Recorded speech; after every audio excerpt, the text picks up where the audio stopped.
Nosso sempre cordial boa tarde a todos e a todas que por sintonia agora se encontram conosco nesse momento de prece, de oração, nesse espaço reservado ao Lar Fabiano de Cristo, nessa prece virtual que vamos encaminhando uma temática que vai falar da fé do Espírito Emmanuel. É uma obra, na verdade, ditada por vários espíritos, porém, na psicografia de Francisco Cândido Xavier e Valdo Vieira, chama-se O Espírito da Verdade, que é uma coleção que estuda a nossa codificação.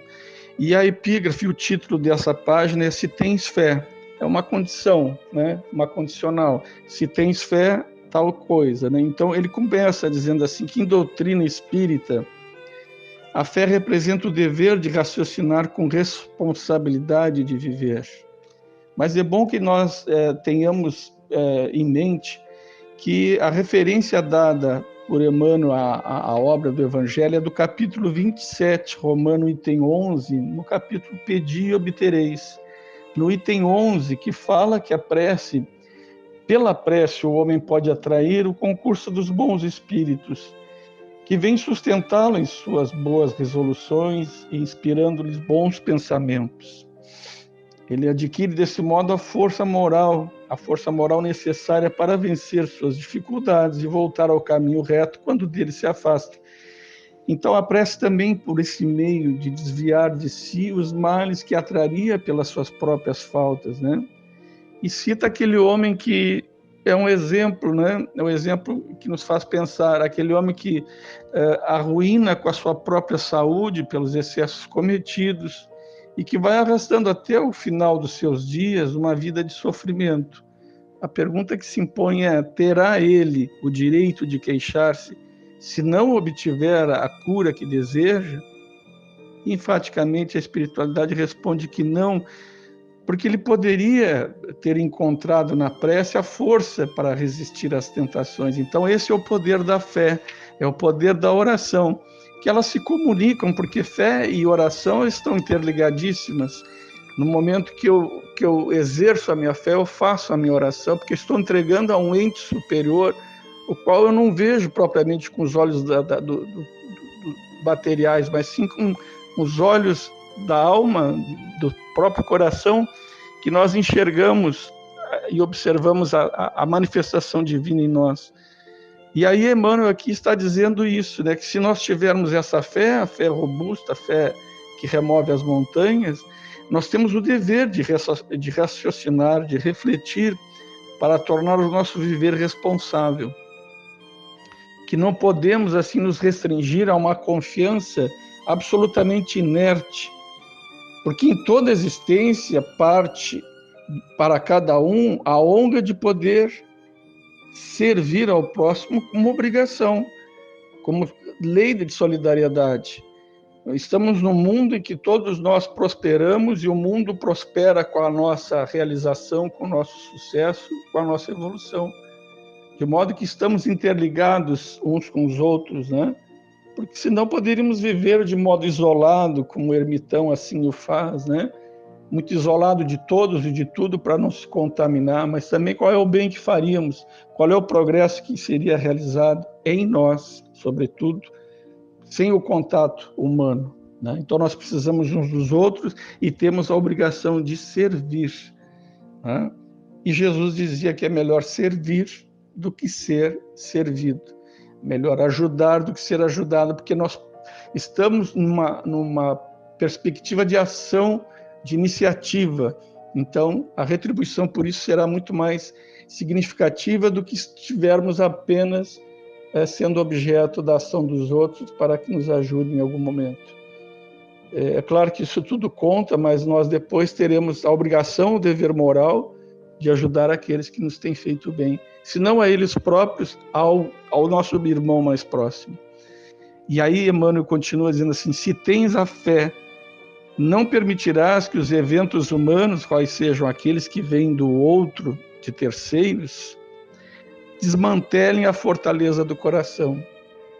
Ora, ele coloca na sede do coração a fortaleza, porque é ali, É justamente nesse espaço, né, nessa dimensão que nós construímos a fortaleza da nossa ideia de que vamos ser felizes, de que vamos vencer o mal, de que todo obstáculo que se opõe a nós será superado. Então é importante lembrar que o coração é a sede, é a fortaleza, e os atos humanos não têm a capacidade, o condão de desmantelar, né, de fragilizar essa fortaleza. Então nós transitaremos no mundo sabendo que o equilíbrio divino permanece sob a forma de vigilância. Não é sem outra razão que Jesus diz: orai e vigiai. A vigilância não sobre os outros necessariamente, mas sobre as nossas atitudes. Claro que contemplamos o mundo, observamos o que acontece, o que deixa de acontecer, e atribuímos a isso alguns valores, mas a vigilância é sobre si mesmo, sobretudo, porque nós não temos a capacidade moral de sermos juízes dos outros. Né? Então é preciso entender que esse equilíbrio só permanece, só vige mediante a vigilância, porque os homens podem transformar, né, ainda que possam transformar o seu lar terrestre, o lar dos outros, num campo de lodo e sangue, nós não podemos ignorar que a bondade divina se converte em um e outro em solo adubado, para que a vida refloresça e prossiga em triunfo. A vida sempre vai triunfar. Triunfo da vida, a vida não acaba.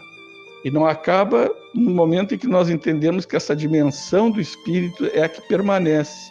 E que depois viemos ao mundo terreno baixando a ele para reencarnar em outras condições. Então, mesmo que nós aniquilemos o lar do outro, que o outro, né, possa eventualmente derramar o nosso próprio sangue, nós voltaremos, né?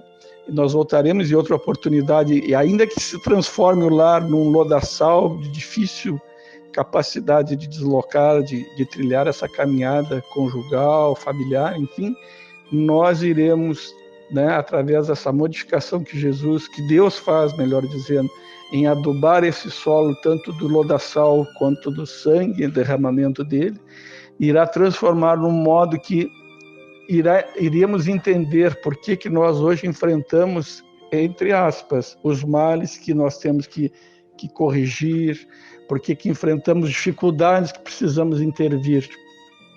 Porque também não é sob outra razão de que isso se justifica, porque a reencarnação nos propicia estarmos novamente em conjunto com aqueles a quem prejudicamos e fomos prejudicados. Não somente.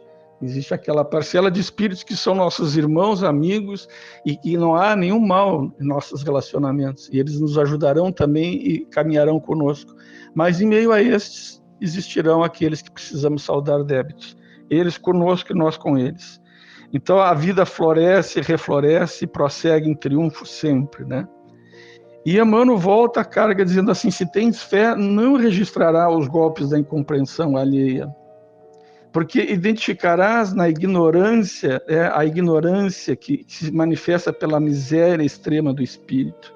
E há quantos nesse sentido que ainda não estão educados para isso, para as verdades de Deus, para essa imensa dimensão que se emana, que se imanta a nossa existência carnal, e que não conhecendo isso só desejam a miséria, a dificuldade, não veem luz, só veem sombras, e aí criticam, aniquilam e tentam fazer porque a ignorância ainda está predominando neles, né? Eles pretendem então justamente isso. Então nós não identificaremos esses golpes assim, não registraremos pela maldade, sim pela ignorância, a ignorância extrema dos espíritos, né, na sua miséria moral.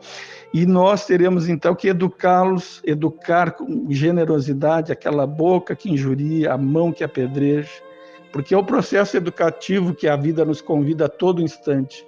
Nós somos ora alunos, ora professores em algum momento da nossa vida.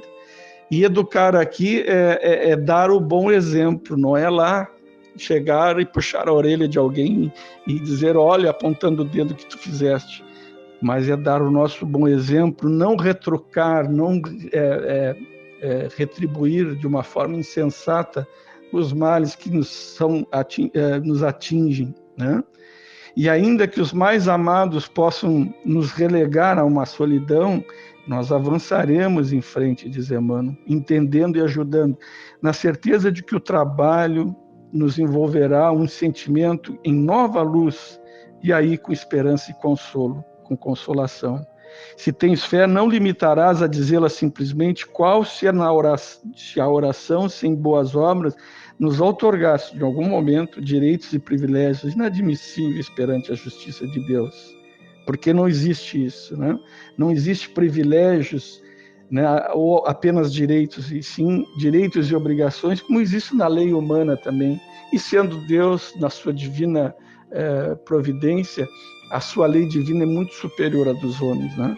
E nós caminharemos realizando toda a vontade dele, deste Criador, que é sempre para o bem e para todas as criaturas. E se nós ainda tivermos fé, sustentaremos, sobretudo, no esforço diário do próprio burilamento, por meio de pequeninas e difíceis vitórias sobre a natureza inferior, como sendo o mais alto serviço que podes prestar aos outros, de vez que, aperfeiçoando a nós mesmos, estaremos habilitando a consciência para refletir nela a segurança, o amor e a sabedoria da lei. Porque, assim, pequenas obras, não nos preocupemos em avançar nas grandes coisas do mundo. Fazemos o beabá, a lição de cada dia, aquilo que nos compete no seio da nossa família, na quietude do nosso lar, e vamos avançando o mundo afora em sociedade, fazendo sempre aquilo que nos é possível, o mínimo, porque a providência divina nos dá a maior parte. E nós, nesse sentido, agradecemos a bondade divina, o momento dessa prece, e que Ele nos ampare e proteja hoje, agora e sempre. Que assim seja.